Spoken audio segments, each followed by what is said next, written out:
Épisode: Ton corps leur appartient. Comment le sport pro a transformé l'athlète en actif de données. Chapitre 1: Le corps en chiffres. Un joueur professionnel court 10 km par match. Mais ce qui intéresse vraiment l'industrie, ce n'est pas la distance, c'est chaque millimètre de ce trajet. Imaginez un soir de match à la Allianz Arena. 75 000 spectateurs dans les tribunes, des millions derrière leurs écrans, et au-dessus du terrain, une infrastructure invisible qui, 25 fois par seconde, localise chaque joueur à quelques centimètres près. Chaque accélération, chaque changement de direction, chaque battement cardiaque, chaque litre de sueur, capturé, numérisé, stocké, pas par le club, par une plateforme qui s'appelle Second Spectrum, rachetée en 2021 par Genius Sports, cotée à New York. Une entreprise dont le cœur de métier n'est pas le sport, mais la donnée sportive vendue aux diffuseurs, aux clubs et aux opérateurs de paris. Un seul match NBA génère plus d'1 million de points de données. Sur une saison entière, c'est l'équivalent de plusieurs bibliothèques nationales. Et le joueur dont le corps produit tout ça, il ne perçoit pas un centime de cette chaîne de valeur. Ce n'est pas une anecdote, c'est le cœur de l'affaire. Le sport professionnel a silencieusement accompli quelque chose que l'industrie manufacturière n'a jamais réussi: transformer le travailleur lui-même en matière première. L'athlète ne produit plus seulement un spectacle, son corps produit de la donnée, une ressource qui se revend, se croise, s'analyse et génère des profits que lui ne voit jamais. Prenons la mesure de ce qui se passe sur un terrain de football professionnel pendant 90 minutes. Des capteurs GPS dans les maillots, des caméras de tracking à intelligence artificielle dans les tribunes, des moniteurs cardiaques, des accéléromètres, le tout synchronisé en temps réel. À l'INSEP, les équipes nationales françaises ont accès au Sport Data Hub, une infrastructure lancée en 2020 par l'Agence nationale du sport pour centraliser tous ces flux. C'est bien intentionné, mais la question que cette infrastructure ne pose pas, c'est celle-ci. Ces données, à qui appartiennent-elles vraiment ? La réponse instinctive est au club. Après tout, c'est lui qui a acheté les capteurs, lui qui a signé avec Second Spectrum ou StatsBomb, lui qui a les ingénieurs data en interne. Mais ce raisonnement a un défaut structurel. Sans le corps de l'athlète, la donnée n'existe pas. Ce qui se passe sous le maillot connecté, c'est un corps humain, avec ses droits, sa vie privée, son intégrité. Et là commence une histoire juridique qui n'a pas encore trouvé sa fin. Chapitre 2: La chaîne de capture. La valeur ne monte pas vers le joueur. Elle descend vers les plateformes, les bookmakers, les diffuseurs. Cartographions qui gagne quoi et pourquoi l'athlète est toujours en bas. Pour comprendre qui capture la valeur, il faut suivre la donnée depuis sa source jusqu'à sa monétisation. Le point de départ, c'est le corps. Le capteur sur la cheville de Kylian Mbappé enregistre sa vitesse de pointe à 36 km/h. Cette donnée brute remonte vers le club qui l'utilise pour calibrer sa charge d'entraînement. Jusque-là, tout semble logique. Mais cette même donnée, agrégée avec celle de 1000 autres joueurs, devient un actif commercial.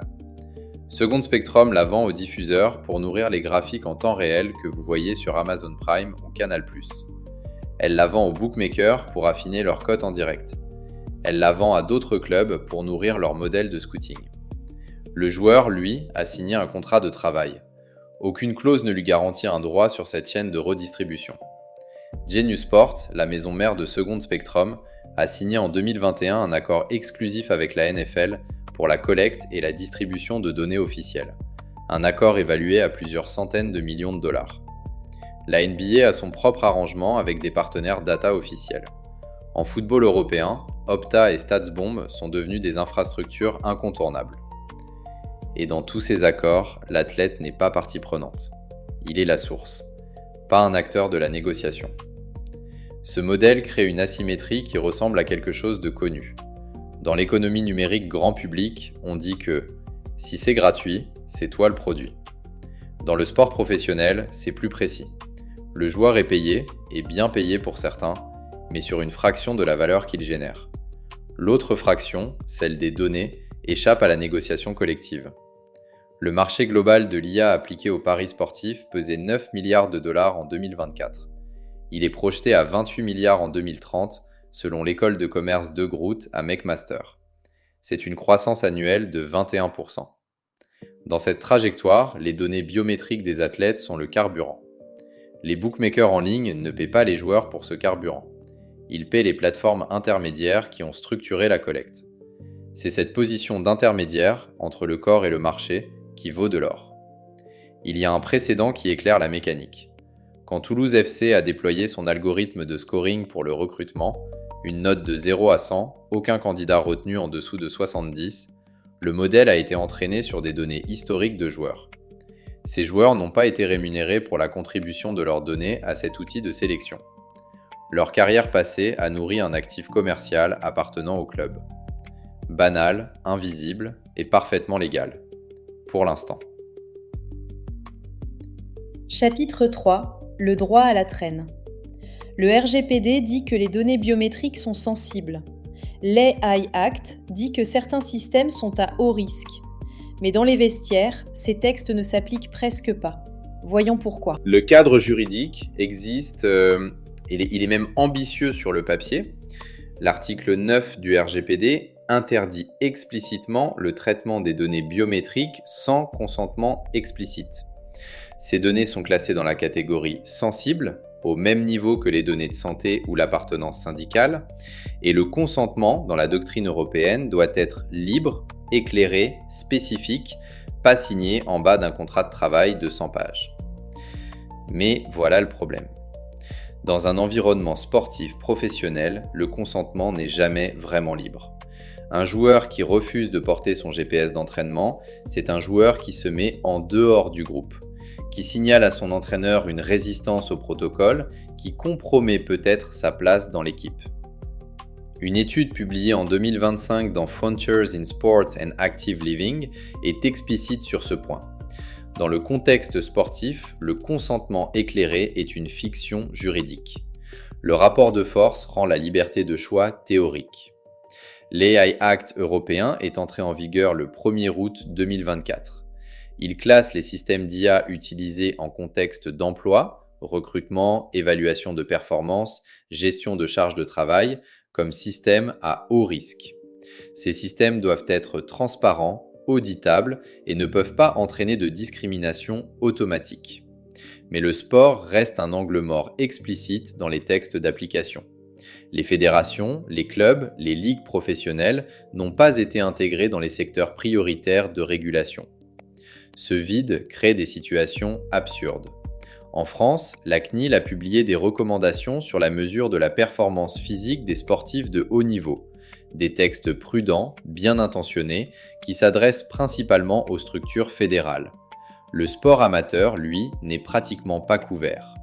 Un jeune joueur de R3, suivi par un outil de détection de talent alimenté par IA, n'a aucun recours pour savoir ce que le système dit de lui, ni comment ce profil circule entre clubs. C'est cette architecture, un droit général en retard sur les usages, des acteurs économiques qui avancent dans le vide réglementaire, qui explique pourquoi les premières batailles se jouent devant les tribunaux. La Professional Footballers Association, le syndicat des joueurs anglais, a engagé des poursuites contre des sociétés de paris sportifs. L'argument central, les statistiques individuelles des joueurs sont collectées et revendues sans leur consentement et les joueurs ne sont pas consultés ni rémunérés dans cette chaîne. Ce procès n'est pas encore tranché, mais il pose la question que le législateur n'a pas encore voulu poser formellement. Chapitre 4. Les fissures déjà visibles. Avant que le droit ne réponde, les tensions émergent dans les vestiaires, sur les marchés et dans les salles d'audience.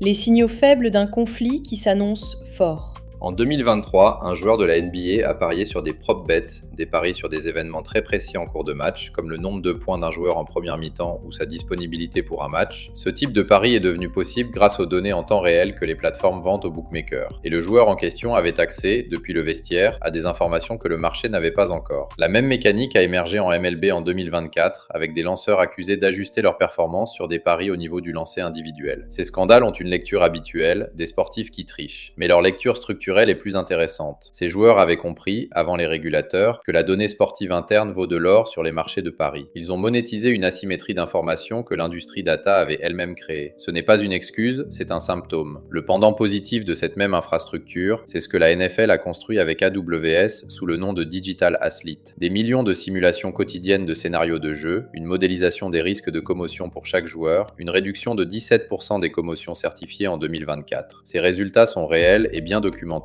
personne ne les conteste. Mais ce programme appartient à la NFL. Les données du corps de chaque joueur alimentent un actif intellectuel que la Ligue contrôle. Et si demain la NFL vend une licence de ce modèle à une assurance médicale ou à une fédération étrangère, aucun des joueurs dont les données l'ont nourri ne sera consulté. Liverpool et Google ont annoncé en 2024 un partenariat pour modéliser par IA les probabilités de buts sur corner. C'est un usage tactique, visible, valorisé par la presse sportive. En arrière-plan, ce partenariat signifie que des données de mouvement et de positionnement de joueurs professionnels circulent dans l'infrastructure cloud de Google. Ces données peuvent être croisées avec d'autres actifs. Le contrat entre Liverpool et Google est confidentiel. Les joueurs ne savent pas précisément ce qui circule, ni vers qui. LAFC, le club de Los Angeles, a atteint des résultats spectaculaires en gestion des blessures. Moins 53% de jours perdus, moins 69% pour les blessures sans contact. Ces chiffres sont publiés dans une étude co-signée par AXA, l'assureur du club. Autrement dit, les données biométriques des joueurs ont servi à valider un modèle, qui bénéficie aussi à une compagnie d'assurance, dont la relation avec les joueurs à titre individuel n'est pas celle d'un médecin, mais d'un acteur commercial. Cette chaîne-là, personne ne l'explique aux joueurs quand on leur fait signer le formulaire de consentement d'entrée de saison.